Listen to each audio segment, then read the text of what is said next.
Messieurs, dames, bonjour à tous, bonjour, bienvenue pour cette petite vidéo bilan finalement de la Japan Expo. Je viens tout juste de rentrer, j'ai mangé, j'ai bu, j'ai la petite canette ici que j'ai pas encore ouvert parce que il est 16h40, on vient de rentrer de Japan, on est parti plus tôt, pour la simple et bonne raison que, excusez-moi, on est parti plus tôt pour la simple et bonne raison qu'il faisait très très chaud et il y avait beaucoup de monde, voilà, c'est l'une des principales raisons. Yo les gars, petite Japan Expo, on en profite, hein, je sais pas si je m'entends, mais bon, hein, on va profiter de la convention toute la journée, on va filmer des trucs, genre Daily Times, peut-être un petit chéchounet, hein, on a pris des dédicaces, et voilà. Et surtout parce qu'au bout d'un moment les gars, dans une convention de ce genre là, où ils sont pas foutus de bien gérer leur entrée, la taille du festival, comment gérer les passages dans les allées, etc. C'était catastrophique. Il y avait trop de monde, c'était n'importe quoi. Et on va en parler tout au long de cette review, de ce bilan plutôt, parce qu'une review d'un festival, ça serait un peu bizarre dit comme ça. Il y a eu de bons moments dans ce festival, j'ai dépensé de la thune, parce que, les gars, quand vous allez dans un festival ou dans une convention, ne me dites pas, c'est jamais, c'est impossible. Vous mentez. Si c'est déjà arrivé, vous mentez, je ne vous crois pas. Ne me dites pas que vous n'avez jamais dépensé un seul centime en allant dans un festival. Ce serait faux. Ou dans une convention. C'est faux. Vous dépensez toujours de la thune quand vous allez dans une convention. En sachant que j'avais déjà préparé. Hein, j'avais déjà préparé la plupart de mon budget. Je savais ce que j'avais en budget. En espèces, parce qu'en règle générale à la Japan Expo, même s'ils se sont beaucoup améliorés pour le coup cette année, mais à Japan c'est toujours préférable d'avoir de l'espèce sur soi. Vous le savez, pour les prochaines années, prenez toujours de l'espèce sur soi, même si beaucoup maintenant quasiment tous les exposants ont la carte bleue. Quasiment. Il y en a même qui font exclusivement de la carte bleue, ce que j'ai trouvé très dommage, surtout sur un achat que j'ai fait et que j'avais prévu en espèces, ce qui fait qu'il me reste de l'espèce. Je savais ce que je voulais. Je vous en avais déjà parlé sur Twitter, c'était de commencer les light novels de Danmachi. Et oui, ça y est, j'ai franchi le pas les gars. Je me suis procuré les 2 premiers volumes de chez Ofelb de Danmachi. Premier achat de la journée, voilà, ça commence bien, on dépense de l'argent, hein, on aime bien dépenser de l'argent. Les premiers tomes de Danmachi, je vous l'avais dit. Hein. On va continuer à faire le tour de la convention, on va aller chez JD World maintenant, on va faire un petit coucou à JD qui a son stand à la Japan, donc on va aller faire un tour chez eux, voir ce qu'ils ont à proposer. Je suis allé, et j'en avais également l'intention de me rendre sur le stand d'Anime Store, un Anime Store vendeur de Blu-ray et DVD, et à ma grande surprise, alors là c'est l'une des plus grosses surprises de cette convention, je pense que, dites-moi, sincèrement, est-ce que vous le saviez? Est-ce que vous le saviez? Dites-le moi en commentaire, est-ce que vous étiez au courant de ça? Parce que je viens de l'apprendre à mes dépens en allant sur le stand d'Anime Store. Il existe et je les ai achetés. J'ai pas hésité une seconde. C'était pas dans mes plans. C'était absolument pas prévu en achat, mais je les ai pris. Je me suis procuré, à ma grande surprise, les coffrets saison 2 et le film Arrow of the Orion de Danmachi. Non, ce n'est pas une blague. Non, c'est vraiment pas une blague. Il existe des coffrets pour la saison 2 et pour le film Danmachi. Je viens de l'apprendre. Et il y a les VF dans ces coffrets.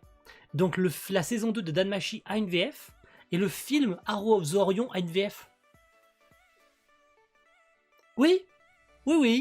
Est-ce que quelqu'un savait? Pas moi. Je le savais pas et je viens de l'apprendre. Qui s'est occupé de ces coffrets? C'est Blackbox. Mais ne jamais, parce que je ne savais pas, je l'ai appris là en achetant ces coffrets, qu'il y avait une saison 2 en coffret, que jamais ça n'avait été communiqué, ça par contre c'est pas acceptable. Je vous ai dit il y a encore quelques semaines qu'il n'y avait pas de VF sur cette saison 2 parce que il n'y avait pas de droit, enfin il n'y avait pas personne qui avait continué le Blu-ray. Et que je viens d'apprendre là qu'en fait le Blu-ray il existe pour de vrai, que le coffret il est sorti depuis probablement plusieurs mois, depuis même probablement 1 an. Personne n'en a parlé. Personne n'a fait de pub, personne n'a fait de préco, personne n'en a parlé. Blackbox, ils ont sorti leur coffret, c'est sorti à Japan Expo, c'était là, dans les étalages de Japan, c'était en plein milieu de tout le reste, avec le coffret pourri de Demon Slayer, qui a fait jaser plus d'un pendant la Japan, et tous les autres coffrets de collector chez Anime Store. Impossible de trouver le coffret saison 1, ils avaient que le DVD. Ils me disent, oui, mais allez à notre autre truc, je vais à l'autre truc, ils me disent qu'ils en ont pas, alors que 5 minutes avant, ils me disaient qu'ils en avaient. Japan Expo, les gars. Japan Expo, évidemment, faut qu'il y ait des déboires, hein, sinon c'est jamais parfait, hein, n'est-ce pas? Donc voilà, surprise générale, il existe la saison 2 et le film d'Anmachi en coffret Blu-ray. Voilà, et avec une VF. C'est sûrement le plus gros, le plus gros coup de pied dans le cul que je viens de me prendre de toute ma vie. Voilà. Et je les possède parce que je ne pouvais pas ne pas les prendre, hein. Vu les prix en plus, vu les prix de ces coffrets, j'allais pas me lâcher, hein. Enfin, j'allais pas ne pas les prendre, hein. Voilà. On est sur une vingtaine d'euros pour le coffret de la saison 2 et une quinzaine pour le coffret du film. Franchement, c'est ridicule. Et les prix de la Japan Expo sont intéressants. Voilà, ça c'était le côté un peu chiant. Moi, je me suis pris un poster aussi, mais ça je vous le montrerai pas. C'est un poster gigantesque de Zelda plastifié. Voilà, Zelda Breath of the Wild. Voilà, ça c'était la partie achat. Et maintenant, on va partir sur le côté où qu'est-ce que j'ai vu, qui est-ce que j'ai vu, qu'est-ce qui s'est passé globalement sur cette Japan Expo. Ouais les gars, on l'a trouvé le stand de JD, il est là, hein, le stand de JD, Team Manga. C'est pas cool ça, le stand de JD, magnifique à la Japan. J'ai même trouvé Coyote Mag. Regardez les gars, Coyote Mag c'est là. Bon maintenant, je sais pas ce que je vais faire. Je vais faire un petit tour. Avant les dédicaces avec DB Times et tout le bordel, hein. Je vais aller voir probablement la conférence MAPPA à 11h à la scène, voilà. Il y a eu la conférence MAPPA. Oui les gars, il y a eu la conférence MAPPA. Une conférence qu'on attendait spécialement ce samedi à Japan Expo. Donc qu'est-ce qui s'est passé à cette conférence MAPPA ?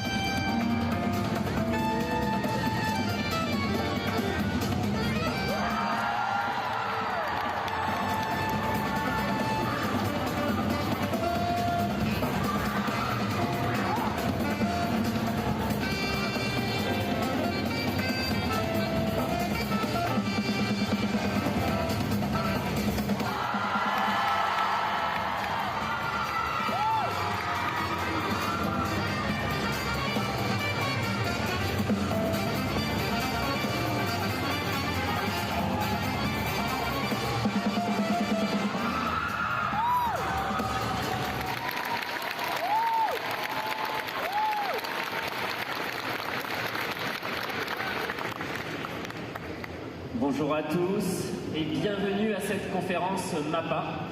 J'ai le plaisir d'animer cette rencontre. Comment est-ce que vous avez trouvé ce clip de présentation des animés produits par MAPPA? Ça vous a plu? Eh bien aujourd'hui, on aimerait justement vous présenter ce studio d'animation qui a produit un certain nombre d'animés, de séries, tels que Dans un recoin de ce monde, Jujutsu Kaisen. Et à cette occasion, on est très heureux d'accueillir plusieurs invités à Japan Expo. Et j'invite donc à monter sur scène tout d'abord Monsieur Manabu Otsuka.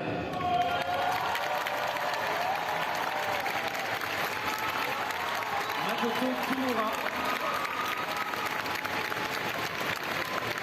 Hiroshi Seko. Et Shuhei Yabuta.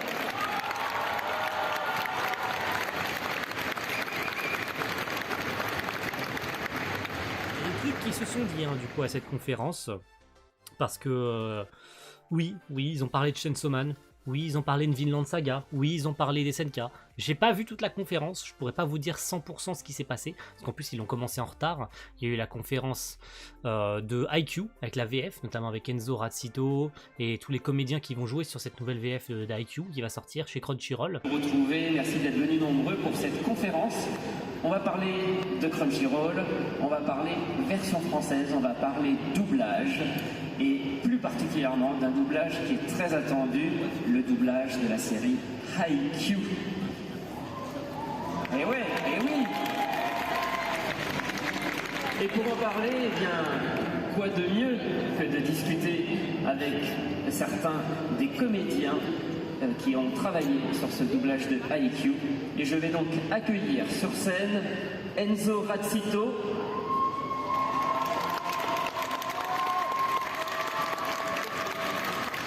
Kélian Blanc, Alexis Thomasian et Simon Herlin. toutes les VF, toutes les saisons, hein, les saisons 1 et 4, de la saison 1 à 4 vont être doublées en VF, redoublées, parce qu'il y a eu une VF à l'époque avec les coffrets Blu-ray, mais ça c'est une VF qui va être refaite de zéro sur Crunchyroll, avec des nouveaux comédiens.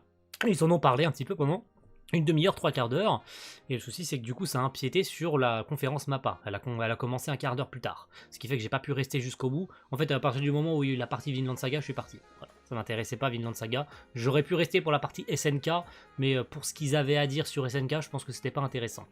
C'était surtout la partie sur Chainsaw Man qui m'intéressait, et ils en ont parlé. J'en ai notamment fait un petit point avec le Random Watcher sur Twitter. Je lui ai envoyé en DM tout ce que j'ai vu. De toute façon, je pense que vous pouvez voir des résumés globaux de la conférence MAPPA, et surtout sur Chainsaw Man en gros sur Twitter. Mais si je devais vous dire globalement ce qu'ils ont dit sur Chainsaw Man, c'est que pour faire l'animé, bah, ça les intéressait parce que le CEO de MAPPA, qui est un grand fan du manga, avait vu les traits du style du manga, il avait beaucoup aimé le style de l'auteur, et voilà pourquoi il voulait l'adapter en animé. Et concernant le projet, il fallait mettre une jeune équipe dessus, ce qui fait qu'ils ont été chercher notamment Ryu Nakayama, qui a été, je crois, character designer sur Mushoku Tensei, il s'est retrouvé réalisateur sur cet animé de Chainsaw Man.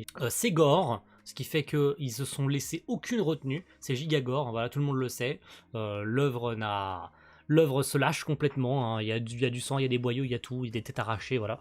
Et ils se sont laissés aucune marge, hein. Ils y vont à fond. Ça rejoint ce qu'ils avaient déjà dit aux États-Unis il y a quelques jours, hein, avec l'anime Japan, où l'animé ne serait pas censuré. Donc là, ils font que répéter hein, finalement que l'animé ne prendra aucun quart de tour, aucune censure ou quoi que ce soit, même si ça reste très flou, et on verra cet été, parce que c'était les derniers mots finalement de la conférence, c'est que le staff est très jeune, ça sera selon l'attente du public, donc ce sera à la hauteur. Clairement, ils le disent, hein, Makoto Kimura le dit, ce sera à la hauteur de ce qu'ils attendaient, parce que la série va donc arriver bientôt et des infos arriveront cet été durant la Crunchyroll Expo au mois d'août. Donc il faudra attendre le trailer qui sera dévoilé en août. Voilà, c'est sûr et certain, ça a été dit déjà à l'Anime Expo, ça vient d'être répété là à Japan Expo avec tout le staff de Chainsaw Man, ça vient d'être répété encore par Makoto Kimura, que ça va arriver cet été, vous aurez des infos, le trailer, faut les attendre, ça va arriver, voilà. Globalement. Bon les gars, on ressort de la conférence MAPPA. Je sais pas si on m'entend suffisamment, je vais essayer de parler un peu plus fort. Je ressors de la conférence MAPPA. Quelques infos pas forcément très intéressantes à voir, étant donné que ce soit pour les invités, ils n'ont pas donné tant d'informations que ça. Il y avait notamment Manabu Otsuka, le CEO de MAPPA, Hiroshi Seko, Yabuta, le réalisateur de Vinland Saga. Donc voilà, il y avait un petit peu de monde sur cette conférence MAPPA, et très honnêtement très peu de choses intéressantes. Ils ont parlé de 2-3 trucs. De toute façon je vous en parlerai dans la partie qui vous intéresse durant le truc. Donc je vais enregistrer quelque chose, hein, vu que j'ai noté quelques questions et quelques réponses concernant cette conférence MAPPA. Donc voilà, c'était bien, mais sans plus, puisque je suis parti un petit peu avant, j'ai des trucs à faire, notamment retrouver notre cher DB Times en dédicace. Donc il faut que je les rejoigne maintenant, parce que sinon j'arriverai jamais à l'heure. Donc voilà. Donc je suis pas resté jusqu'au bout de la conférence MAPPA, pourquoi ? Parce que je devais aller faire des dédicaces. Oui, pas faire, je devais aller récupérer une dédicace. Chez qui ? Chez les frérots, chez le sang. Chez mes deux amours, non je déconne évidemment, chez mes grands frérots de chez DB Times. Et oui les gars, j'ai rencontré Léo et Max, et ouais, génialissime, on s'était déjà parlé plusieurs fois, on se voit souvent sur les lives, vous savez que on n'est pas complices à fond, hein, mais franchement j'étais hyper heureux. Et si je devais souligner juste une petite chose avant que je vous montre et que je vous parle un petit peu de ce qui s'est passé quand on s'est parlé, machin truc, ce qui n'a pas duré 50 000 ans, hein, en sachant que l'organisation de Japan Expo était une catastrophe, mais une catastrophe sans nom, hein. Une heure de dédicace. Une heure de dédicace qui, soit dit en passant, passe déjà très vite, sans compter qu'il y avait beaucoup qui n'étaient pas au courant qu'il fallait des bons dédicaces à obtenir sur l'application ou à l'espace dédicace. Déjà, il fallait le savoir qu'il fallait une dédicace pour aller les voir. Et les autres, hein, d'ailleurs, pas que, hein, à l'espace Sumiri, il fallait des bons dédicaces pour rentrer, hein, parce que tout était scanné, sinon t'attendais, t'étais le dernier de la file, quoi. Et pas sûr que tu sois accepté à la fin. Surtout s'il dépasse le temps. Le temps qui a été dépassé, ce qui fait que tout le monde et tous les staffs de Japan Expo étaient en stress, en mode faut se dépêcher, faut faire vite. On a dû être prévenu 3 fois par les organisateurs dans la foule. Faudrait faire vite, s'il vous plaît. Hein. Faudrait faire vite. Hein. Faut leur dire 2-3 mots, vous prenez une photo et puis au revoir. Hein. Mais les gars, c'est vous qui vous organisez mal. Et déjà, quand tu sais que DB Times a eu ses... tous les deux, hein, ils sont arrivés vendredi, ils ont eu leur planning le jour même, en arrivant à Japan, je trouve ça catastrophique en fait au niveau organisation. Et puis une heure pour faire des dédicaces, c'est pas suffisant quand tu sais le nombre de personnes qu'il y a. Surtout un samedi. Quand j'entends de leur bouche, ils m'ont dit que vendredi c'était pas la même chose que samedi, qu'il y avait beaucoup moins de monde et qu'ils te font qu'une seule heure de dédicace dans la journée, ce qui fait qu'on a dû se grouiller un petit peu. J'ai pas pu parler très longtemps avec Léo et Max, même si voilà, ils sont mignons comme des amours, hein, ces deux-là, je les aime beaucoup. Sincèrement, ils t'accueillent avec le sourire, ils sont super sympas. Puis quand j'ai dit Soreille, évidemment, ils m'ont reconnu, hein, parce qu'ils savent qui je suis. De toute façon, on avait déjà fait un live ensemble, on se voit souvent sur le chat des lives, etc. Donc voilà, on s'est vu, on a pris une petite photo. Et puis d'ailleurs, ils ont un petit message à vous faire passer, hein, DB Times. Hein. Parce que oui, j'ai quand même enregistré un petit message. Je leur ai demandé si j'avais le droit. Et ils m'ont dit oui. Donc voilà, écoutez le petit message qu'ils ont à vous dire, DB Times. Bonjour les Saiyans, bienvenue pour vos vidéos sur Dragon Ball, les gars. Dragon Ball. Avec le poteau, avec il est là, il est avec le vrai des vrais. Voilà, on vous fait plein de bisous. Prenez soin de vous. Ciao. Donc voilà, une très bonne chose, je suis très content de les avoir rencontrés. J'ai ma petite dédicace ici, voilà, pour le poteau Soreille, merci du soutien. Donc Léo, voilà, Léo qui m'a dit ça. Vive Wise El Doctor, évidemment, parce qu'il m'a demandé mon perso principal, mon perso préféré d'Eden Zero. Et puis, quel bonheur de t'avoir croisé, poteau, merci, on te kiffe. De Max, merci beaucoup les gars, c'était un véritable plaisir d'être passé vous voir. C'était vraiment génial. J'ai attendu, on a beaucoup tous attendu longtemps, il y en a même qui ont dû partir, qui n'ont pas voulu attendre. Et puis en plus je leur ai pris un petit poster aussi également, je leur ai pris le poster Baby Times. Ah ouais, bah ouais. Et oh, on est là pour soutenir ou on n'est pas là pour soutenir? Moi je suis là, j'ai vu l'affiche, 10 balles le poster, donne. Moi je soutiens moi je suis un vrai frérot moi. Moi je soutiens la chaîne, même si je suis pas un affilié de DB Times ou de Léo et Max, moi je viens en convention, je soutiens moi, ok. Non, en tout cas c'était un véritable plaisir, donc si vous passez par là les frérots, Léo et Max, sachez que j'étais très content, de toute façon on rediscutera ensemble, à un moment donné ou pas, et il faut qu'on s'organise un petit événement ensemble, un live, peu importe, que ce soit Dragon Ball ou autre, parce que je lis Dragon Ball Super, je suis toutes les chaînes, donc que ce soit Abaka, Léo et Max, DB Times, je suis toutes les chaînes, donc voilà, je leur ai dit de toute façon, ils sont cool. Voilà, et pour finir, c'était la fin de journée, enfin la fin de journée, pas vraiment parce que je vous en ai parlé tout à l'heure concernant la conférence VF IQ avec Enzo Razzito. J'ai eu la chance, pendant que je patientais dans la file avec Léo et Max, j'ai été scroller sur l'application pour les tirages au sort de dédicaces et j'ai réussi à striker une dédicace d'Enzo Razzito. J'ai pu voir Enzo Razzito. Je suis trop content, sincèrement je suis trop content, et j'ai pas vu que Enzo Razzito, j'ai aussi vu Simon Erlin, voilà. Et excusez-moi, j'allais dire n'importe quoi sur son nom. Simon Erlin, j'ai pu le voir aussi. Simon Erlin, si jamais le nom ne vous parle pas. Il a joué notamment Azusagawa Sakuta dans la VF de Bunny Girl Senpai. Il joue aussi notamment Jonathan Joestar dans la VF de Jojo Bizarre Adventure. Il était présent aux côtés d'Enzo Razzito parce que dans la conférence IQ, il jouera le personnage de Tobio, de Tobio, voilà, il jouera Kageyama, donc ils étaient là tous les deux, lui, Enzo Razzito va jouer Hinata, le perso principal, et puis son cher coéquipier Kageyama, ça sera joué par Simon Erlin, donc c'était totalement normal qu'en dédicace ils soient ensemble.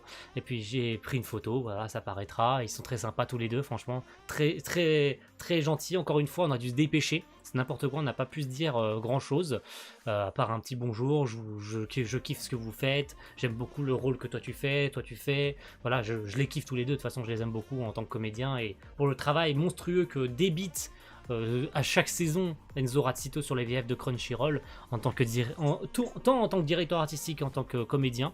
Et puis en plus j'ai pu avoir le droit d'enregistrer un petit message d'Enzo Razzito. Donc je lui ai demandé notamment de jouer le personnage de Nagi dans Couple of Cuckoos. J'ai pas pu enregistrer tout le message parce qu'il a commencé à parler avant que j'enregistre, mais il m'a enregistré un petit truc, donc je le mettrai si jamais j'en ai l'occasion. Malheureusement, je crois que je suis un peu perdu dans mes sentiments.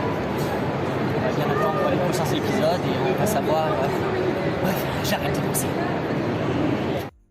Et puis voilà, j'ai eu le droit à cette petite dédicace, donc de mon vrai prénom, hein, voilà, tu vas voir la VF d'IQ, c'est de la bombe, merci pour tes compliments. Et puis le petit message d'Enzo Razzito, coucou, c'est Hinata, voilà, je suis très content, très heureux d'être venu à cette Japan Expo, c'est la première fois que j'ai autant de dédicaces. Puis en plus j'ai striké celle d'Enzo Razzito, donc très content, j'ai pu aller voir d'autres endroits à la fin de la journée, parce qu'à bout d'un moment, après avoir attendu 2 heures debout, il fallait que je fasse quelque chose, il fallait que je bouge un peu. Donc j'ai été tester également le jeu One Piece Odyssey, voilà, le jeu One Piece Odyssey, et très honnêtement, si je devais donner un avis à chaud sur ce jeu, je ne suis pas fan du tout. Voilà, pour être honnête. En plus, le test s'est fait sur PlayStation 4, ce qui fait que le jeu n'est pas non plus super beau. Il y a beaucoup d'aliasing. Il y a beaucoup d'aliasing sur le jeu, sincèrement. C'est pas hyper beau, hein, pour être tout à fait honnête.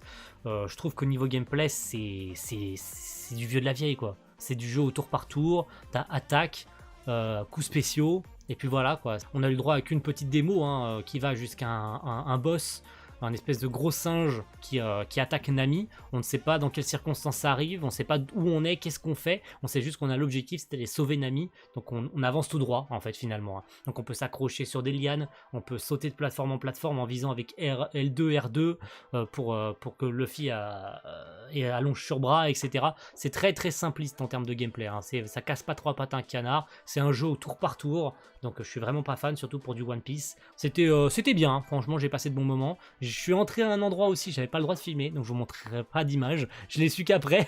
Je commençais à filmer, c'était le stand Wii Studio, où ils mettaient sur les murs plein de morceaux de prod en fait, hein, de cuts, d'images, enfin de key animation, hein, de poses clés de leur production, de leurs différentes prods. Donc tu avais le film Bubble notamment qui est sorti, voilà, 2022. Et t'avais tous les animés qu'ils ont fait, Ranking of Kings, et j'en passe, SNK, etc. Donc t'avais différents cuts plein disposés partout sur les murs en fait, hein. Et il y avait du coup un petit encadré tout petit, vu qu'il y avait personne pour réglementer le stand, j'avais pas vu. Et c'est seulement après, quand il y a des mecs qui sont arrivés qui m'ont dit mais il y a pas le droit de filmer et tout. Ils m'ont pas dit à moi, hein, mais comme son pote commençait à filmer, il a vu le petit encadré avec marqué photo et vidéo interdite. Du coup j'ai coupé la cam en mode vous avez rien vu, voilà, je suis désolé, j'aurais pas dû. Donc je la garde pour moi la vidéo, ce sera vraiment que pour moi, au cas où je vais éviter d'avoir des problèmes avec le festival et qu'ils me strike la vidéo pour ça. En tout cas, une très bonne journée, j'ai passé une très bonne Japan Expo, j'espère que pour ceux qui y sont allés, vous avez passé également une très bonne journée. Le temps est passé super vite sur cette Japan, j'avais pas l'intention de rester jusqu'au bout, parce que c'était insupportable, une fois que tu as fait le tour de la plupart des stands, que ce soit les gros stands, que les figurines, les sabres, tout ce que tu veux en fait, hein, tous les plus gros, tu fais que tourner en rond au bout d'un moment. Et comme c'est des stands où tu es censé cracher ta thune, et que t'as pas envie de cracher de thune, t'as plus rien à voir, t'as fait le tour. Et quand bien même tu as envie de t'arrêter sur un stand où tu as envie d'y aller, notamment, et ça sera la conclusion, le stand Crunchyroll, où ma petite sœur a réussi à y aller, pas moi, parce qu'il y avait au moins 1h30 d'attente. J'aurais dû y aller le matin, mais le stand Crunchy, là, ce qui a fait des tours, je vous mettrai probablement un screenshot plus parlant de l'intérieur du stand de Crunchy, où j'ai pas pu aller, malheureusement. Où c'était très beau, c'était en fait une espèce d'allée japonaise, en fait, hein, une espèce d'allée japonaise avec plein d'entrées différentes. Tu avais l'entrée Mashle, l'entrée Spy Family, l'entrée Demon Slayer, etc. Et j'ai pas pu rentrer à l'intérieur parce que c'était trop long, l'attente était trop longue, tout le monde était assis par terre, il y en avait au moins pour 1h30, 2 heures d'attente, et j'avais pas l'intention d'attendre aussi longtemps. Tout simplement. J'ai pu voir tout ce que j'avais envie de voir, j'avais prévu d'aller voir des Baytimes, j'ai vu des Baytimes, j'ai eu la chance de sniper à la dernière minute un Enzo Razzito, j'ai rencontré Enzo Razzito, voilà, je suis très content, j'ai globalement réussi ma Japan cette année, sur le plus gros des trucs, j'ai dépensé plus que ce que je pensais, etc. Voilà, bref. Tout est bien qui finit bien finalement sur cette Japan Expo, voilà. N'hésitez pas à me dire ce que vous avez éventuellement fait cette année, si jamais vous y êtes allé, si c'est le jeudi, le vendredi, le samedi ou même le dimanche, parce que cette vidéo sortira lundi, pour faire vraiment la fin de la Japan. Ça laissera le temps à tout le monde de se reposer. Lundi commencera, et puis on fera le bilan, ce bilan de Japan sortira lundi, quand la convention aura fini, quoi. Voilà. En tout cas, merci d'avoir suivi cette vidéo, et on se retrouve très vite pour une prochaine. Ciao. Bye. Bon voilà les gars, Japan Expo, il fait chaud, il fait beau. J'ai eu des dédicaces absolument insane de la part de DB Times et d'Enzo Razzito. C'était génial, j'ai passé un excellent moment. J'ai été tester One Piece Odyssey. Donc de toute façon je vous en aurais déjà reparlé durant la vidéo que j'aurais tourné en rentrant à la maison. Donc voilà, une super journée. On va refaire un petit peu le tour, mais il fait très chaud autant à l'intérieur qu'à l'extérieur. On fait ce qu'on peut avec ce qu'on a. Voilà. On essaye de se rafraîchir comme on peut avec tout ce que je porte sur moi, que ce soit le sac de bouffe avec des trucs à boire, à manger, tout ce que j'ai dépensé aujourd'hui. Vous serez surpris de ce que j'ai acheté. De toute façon, tout aura déjà été montré, je pense. Et puis j'ai pu rencontrer mes potos DB Times, donc ça fait plaisir. Voilà, je suis content. Et puis voilà. Super journée, on fait un petit peu le tour. Et puis après, je pense que ce sera tout pour moi aujourd'hui.